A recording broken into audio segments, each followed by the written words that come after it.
Toujours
la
reconnaissons en fait de cela de donner la liberté des mouvements, des ce que nous avons pu disponibles pour passer ce moment de culte. Que ce culte soit comme une offrande agréable devant toi, comme l'offrande d'histoire que le peuple d'Israël a portée auprès de toi. Ainsi, Père Céleste, que la parole qui sera enseignée, qui sera annoncée, soit une parole du cœur, une parole qui fortifie ton peuple, une parole qui guérit le malade, une parole qui amène le peuple à la conversion, une parole qui délivre ceux qui sont sur l'emprise du malin. Père Saint, nous te disons merci dans le nom glorieux de notre Seigneur Sauveur, Jésus-Christ. Merci Seigneur Jésus-Christ. Amen. Amen. Shalom, peuple de Dieu. Shalom. Voici encore ce soir pour partager la parole de Dieu au sein de notre culte. L'église évangélique La Gloire de Christ. Je suis le révérend pasteur Épée Mutete, le pasteur responsable de l'église évangélique La Gloire de Christ.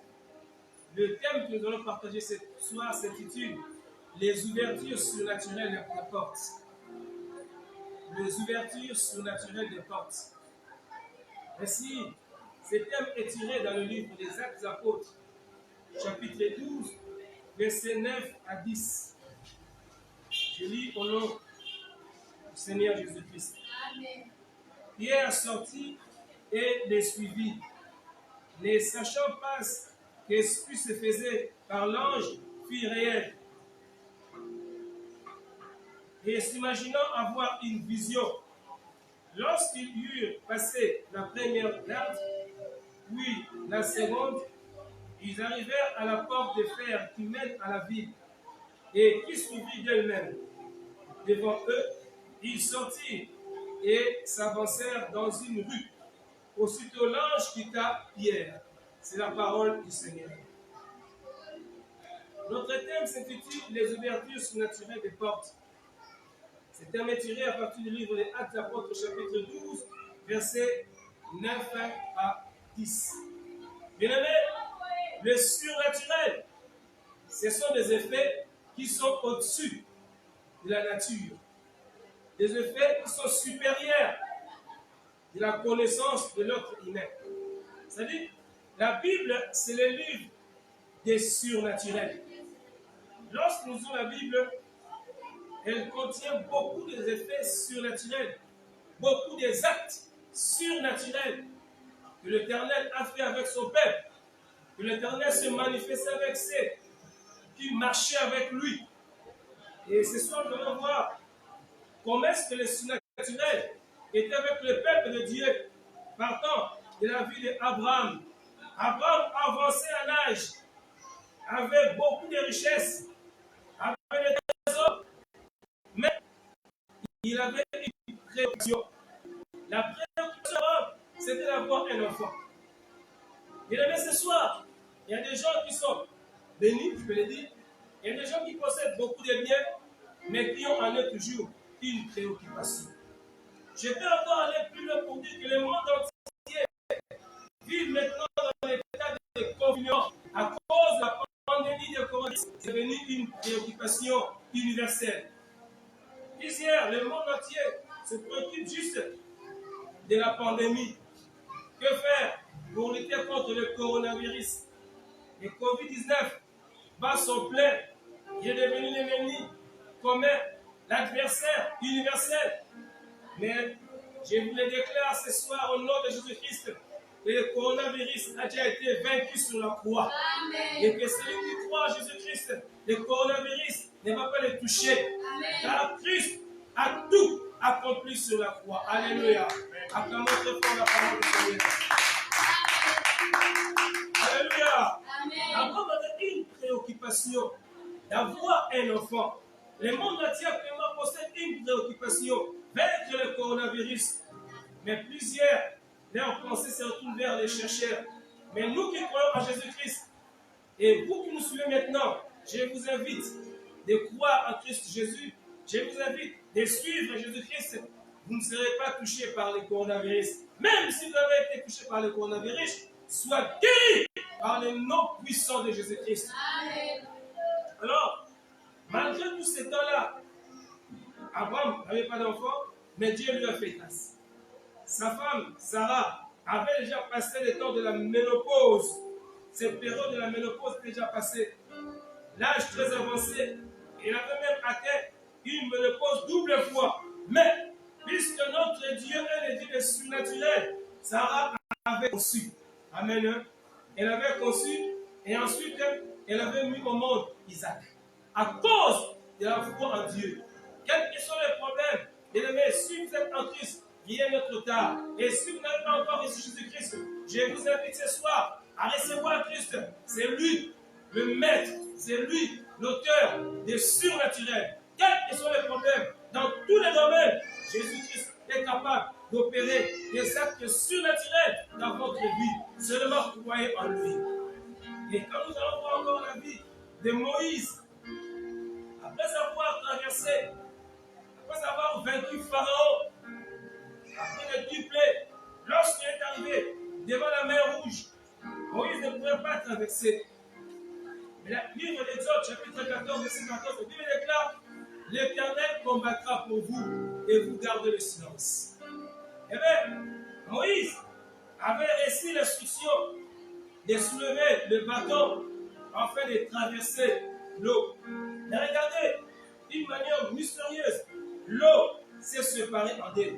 Je m'aimerais mieux lire cet extrait de la parole de Dieu dans le livre d'Exode, chapitre 14, et au verset 22. La Bible déclare, au verset 22, du livre d'Exode: les enfants d'Israël entrèrent au milieu de la mer à sec, et les eaux formaient comme une muraille à la droite et à la gauche. À cause du surnaturel divin, Moïse, en soulevant les bâtons, l'eau était séparée en deux. Non seulement séparée en deux d'une manière un peu superficielle, mais cette eau forma comme une muraille. Donc à gauche et à droite. C'est clair. Comme une muraille à l'air droite et à l'air gauche. Et quand ça forme une muraille à gauche et à droite, c'est au milieu. C'est le chemin. Et le chemin, c'est notre Seigneur et Sauveur, Jésus-Christ. Donc ce peuple de traverser la mer Rouge dans le surnaturel, en plein surnaturel, le peuple d'Israël traversait.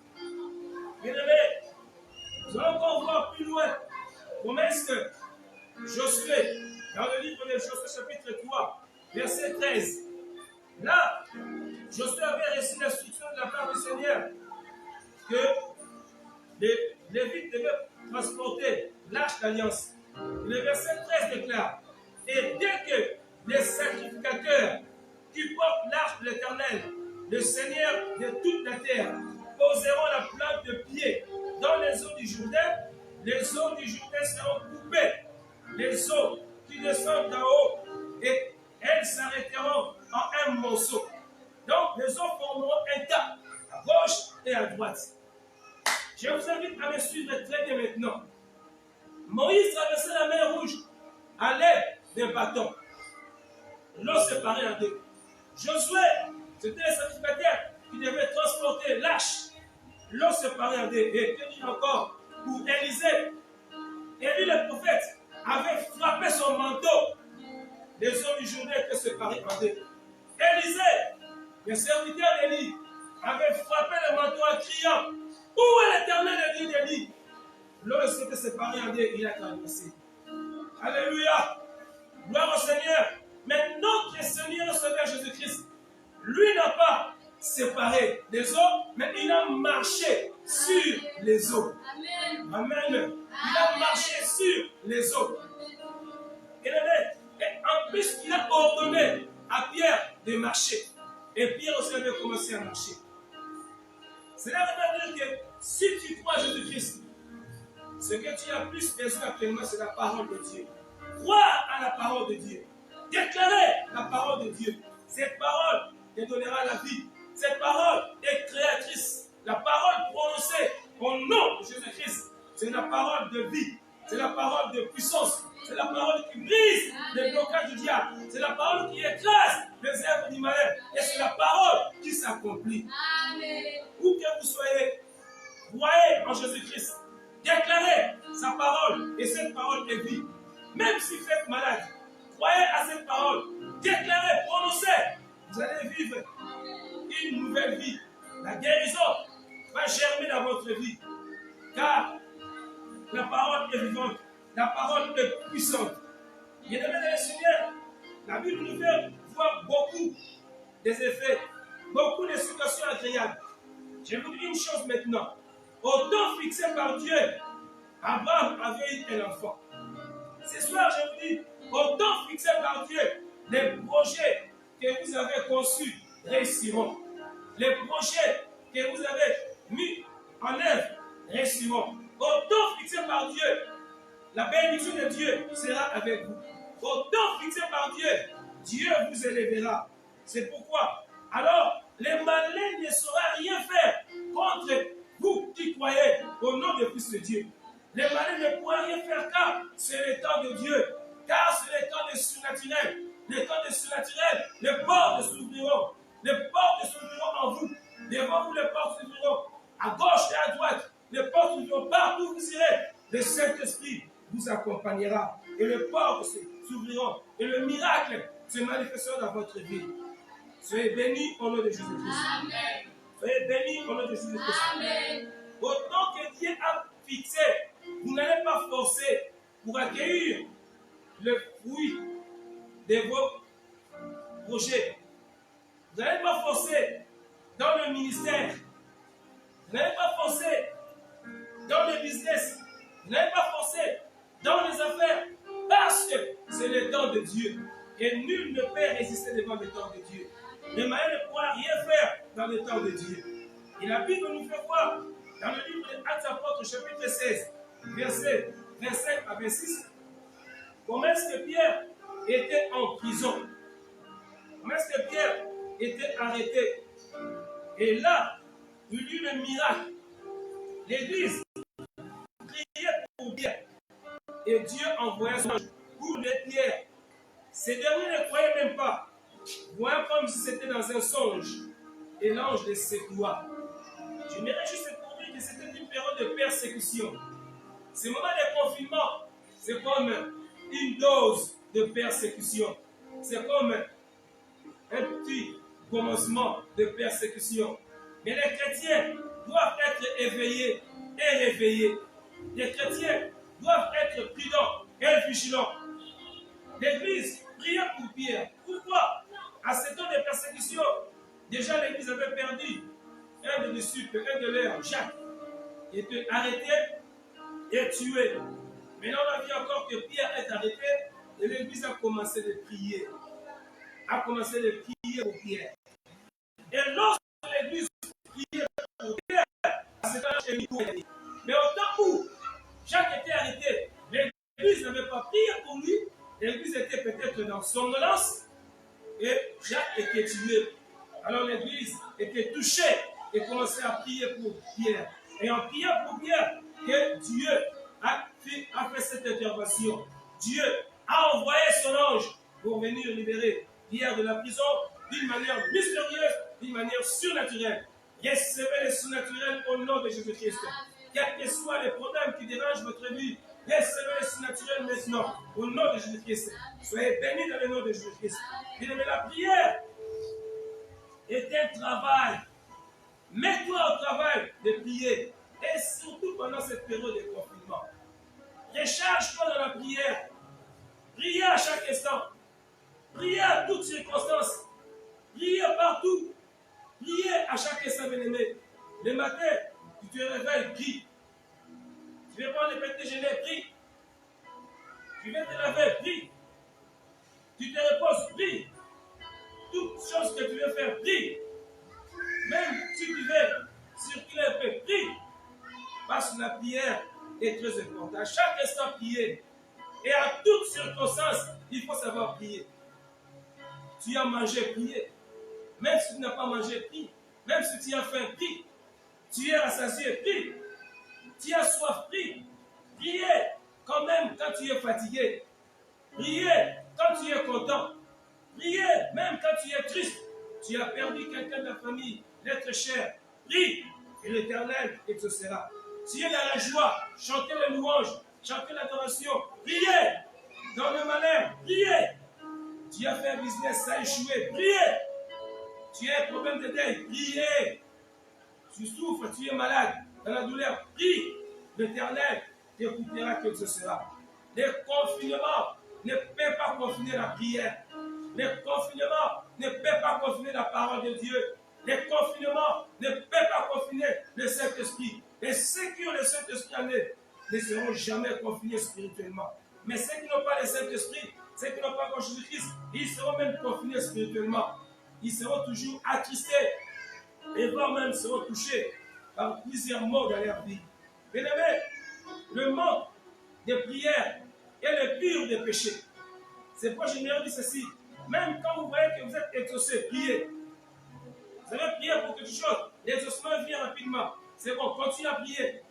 Vous priez, mais l'exaucement semble ne pas venir. Vous semblez un peu retardé. Priez. Quelle que soit la situation, demeurez dans la prière. Priez et Christ vous aidera. Priez et Christ agira. Priez et vous allez voir la main de Dieu dans votre vie. Alléluia.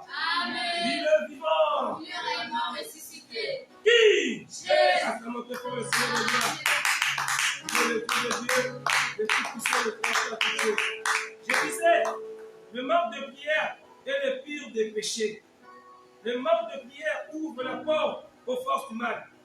La prière est le travail le plus important sur la terre. C'est la chose la plus importante qu'on puisse entreprendre sur la terre pour promouvoir les intérêts de Dieu, pour promouvoir les intérêts de l'Église, pour promouvoir nos intérêts, pour promouvoir les intérêts de la famille, les intérêts du travail. Dans tous les domaines de votre vie, mettez la prière. Priez pour toute situation de votre vie et vous allez vivre les surnaturels. Les hommes qui prient ont plus de puissance sur les nations que les chefs de l'État.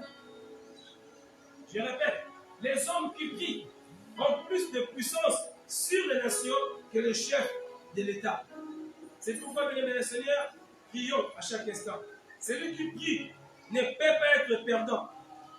Un homme qui prie peut transformer une vie, peut transformer un quartier, peut transformer une ville, peut transformer une famille et pourquoi pas une nation, voire même un continent. C'est pourquoi, mesdames et seigneurs, je vous invite ce soir, pour vivre les surnaturels dans votre vie, nous devons prier. Nous devons faire comme l'Église primitive avait fait dans le livre des Actes apôtres. L'Église priait à cause de Pierre qui était en prison. Et Dieu s'est manifesté. Lorsque nous prions, les choses changent. Lorsque nous prions, le royaume des ténèbres est bouleversé. Lorsque nous prions, Dieu agit. Le diable a peur de celui qui prie. Il n'a pas peur de n'importe quel prédicateur. Il n'a pas peur de n'importe quel chrétien. Mais il a peur de celui qui prie. Et si nous prions, nous allons transformer et bouleverser nos vies, bouleverser les vies de nos quartiers, bouleverser les vies de nos familles et bouleverser nos continents, nos nations et le monde entier. Prions au nom de notre Seigneur Sauveur Jésus-Christ. Tous ensemble, élevons le roi et prions. Père éternel, nous voulons encore te dire merci pour ce message sur le surnaturel des portes. Je prie à l'Éternel que les portes des cieux s'ouvrent, que les portes de la terre s'ouvrent, que les portes des eaux s'ouvrent, que les portes des forêts s'ouvrent, que toutes sortes de portes s'ouvrent, même des portes verrouillées, que ces portes s'ouvrent par la prière au nom puissant de Jésus-Christ. Fortifie ton peuple et nous aide, Seigneur. Fortifie, Seigneur, celui qui est abattu. Fortifie celui qui est découragé à cause d'une situation quelconque. Que le Saint-Esprit puisse le toucher et le relever afin qu'il prie à cause de Dieu puissant. Père Céleste, manifeste ta puissance, ton esprit au sein de tes enfants. Que les malades soient guéris. Quelle que soit la maladie, que la guérison traverse. Quelle que soit l'oppression du diable, que les opprimés soient délivrés. Je prie pour ceux qui sont dans les prisons éternelles, Dieu.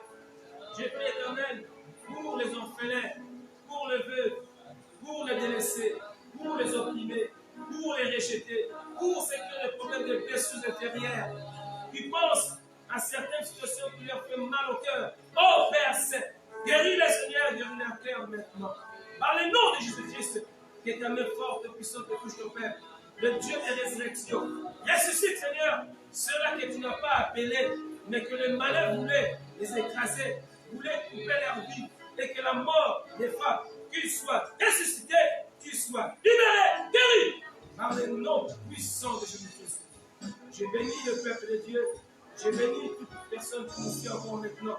Que le serviteur de Dieu soit béni, que le serviteur de Dieu soit protégé, que le serviteur de Dieu soit fortifié, et qu'il reçoive l'esprit de prière, l'onction de prière, de demeurer devant ta face, dans une étude dans ton Père. Je t'en prie, visite ton peuple, garde ton peuple, et que la prière soit leur nourriture, à chaque instant. Au nom de Jésus-Christ, dans la puissance de l'Esprit de Dieu, nous avons ainsi prié. Merci Seigneur Jésus.